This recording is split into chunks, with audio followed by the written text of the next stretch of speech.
Today should be a special day in the garage. His 30th birthday. Nobody's phoned us. Just doesn't seem like nobody cares. It's great, isn't it?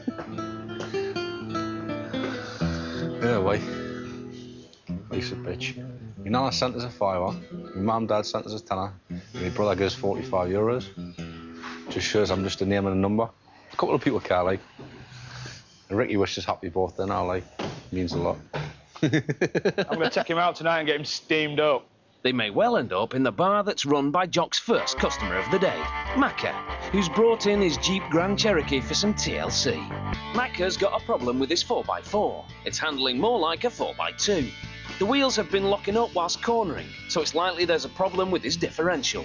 I've got it in the garage already, the spare. Hopefully the spare will be okay.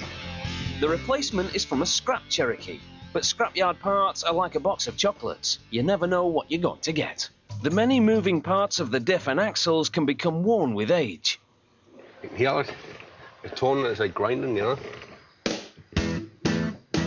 Unless he takes it apart, he won't know. But Macca hasn't asked him to diagnose it, just replace it. I want to put 2 stands underneath, and I'm going to unbolt your radius arms from the front, and then hopefully that axle will just come up. Far from being modern technology, it's thought that primitive diffs were invented by the ancient Chinese for use in their chariots over 2,000 years ago. Finally, the axle is all stripped down, but at 150 kilos, even Beefcake Sandy can't remove it himself. Come on, it's too heavy for you. Yeah. Wouldn't we be hanging on a cliff and I'm hanging on you, would you? But Sandy's mechanic's intuition tells him there's trouble ahead. Macca's replacement axle looks even ropier than the original. Doesn't look very good, does it? But it's birthday boy Sandy that causes the most confusion. Well, come on. I can't understand you. I can't see what you You're saying something about a sandwich or a car? I'm his translator. If you don't understand, come to me. It's a new year war excuse when it's not happening. What? What do you mean? What did you say? I'm heeding agreeing with everybody. What did he say there? You know, no. So he's nodding his head and agreeing with everybody. So Sandy's bought himself a 30th birthday present. Right, what I did at the weekend was I got told that the viewers couldn't understand us. Right? So in Geordie terms, I'm going to have to start speaking English, right?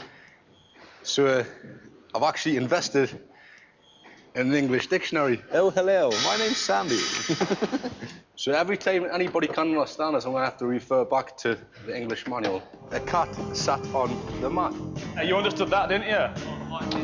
What? He's just hit me on the head. But Sandy's communication problems extend beyond work. His girlfriend doesn't understand him either. I want to go to sort of things out because me and my girlfriend's just split up. She says she still loves us anyway, I still love her, but she just wants a bit of time to herself. So I've come to the conclusion that I'm just going to start a fresh start. But if turning 30 was Sandy's fresh start, he's stalled. He thinks no one cares that it's his birthday.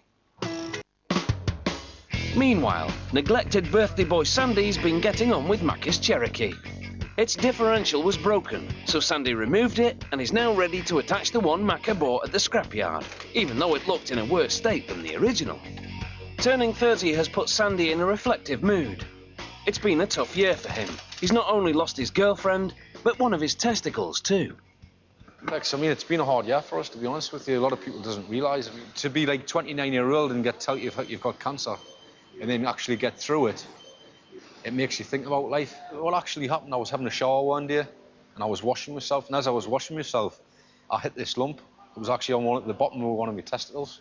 A week after that, I was in hospital, and I was lying in bed. I went to see the doctor. He says, "I will get rid of it." I says, "What do you mean get rid of it?" He says, "Oh, we'll take it out." And I went, "You'll take it out?" He says, "I we're going to actually remove it.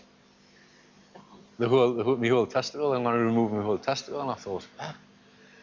And I says, "Why, I'm only going to have one." He says, "We can actually put a prosthesis in." So he fetched us a prosthesis and showed us a prosthesis. I thought, well, I'm going to feel more comfortable with one of them. And I had to go every 3 months, blood tests, see the doctor. And that, I got the all clear in February. I have recovered from cancer, but it has wrecked my life. It has wrecked my life for you. So if you are a man, make sure you get your hands cupped like that when you're in the shower washing yourself.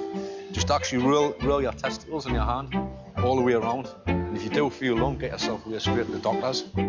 But having let him stew for a bit, the team pull a surprise out of the bag. Go on, bit. Right. I've got customers to deal with. Sandy plays mother and carefully serves a piece of cake straight into Ricky's oily stained mitt. When did you steal it? Look at it, what are you doing? Oh, that's gorgeous. I'm just going to wipe my face. I've got a little bit of cream outside of my face. I'm just going to get it off. He's got white hair already, hasn't he, Joe? Great. Hey, have you seen this? Stress, so how are you getting this for the last 16 months? I wonder why. There's no room for airs, graces or doilies at English Mobile Mechanics. You might think the birthday boy would head straight out on the pop, but not our Sandy. His looks are very important to him, and first he's got to work off all that fresh cream. I've been training for about 6, maybe it's longer, maybe about 7 years now. It's just good buzz. I get a stressful job, so after work it's nice just to come here and take your adrenaline out. I'm too sexy for my shirt, too sexy for my shirt, so sexy it hurts. Sandy likes to unload a little tension with the boys down the gym. I do my chest on like the night of the day. I do my arms tomorrow. I normally have Wednesday off, then I do my back and shoulders. There's nothing he likes better than to work up a sweat while flexing his muscles. I'm too sexy for your party. Though he'd better take care he doesn't pull one. First job for an equally hungover Sandy is contemplating the vagaries of Macca's differential. Yesterday he replaced Macca's Duff Diff with one from the scrap heap, only to discover that it wasn't much better than the original. Yeah, it's got a serious problem. Choosing between these decrepit differentials won't be easy. Try and make one good out of the two of them. Why don't we just pull that cover off and see if it's... Sandy opens up the scrap heap differential to see what's wrong with it. What he finds is the pinion bearing is damaged. It should hold the drive shaft centrally, but there's far too much play in it. Sandy gets on with the delicate business of rebuilding one working diff from the two broken ones.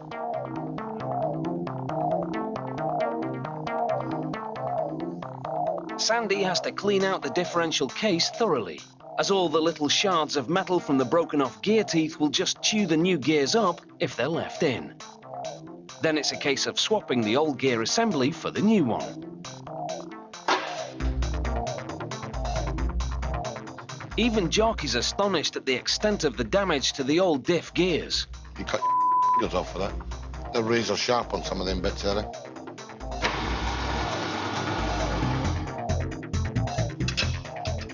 Sandy's new Frankenstein axle isn't perfect, but will it do the job? He takes the Cherokee for a test drive, and this time, he's happy. Yeah, it's spot on, not like happy with that. The other one was like, it's like being in an aeroplane with the door open. Sweet. Spot on, right? And Sandy has another good reason to be pleased. There's an advantage to working on a bar owner's car. That's me on free beer for the rest of my life.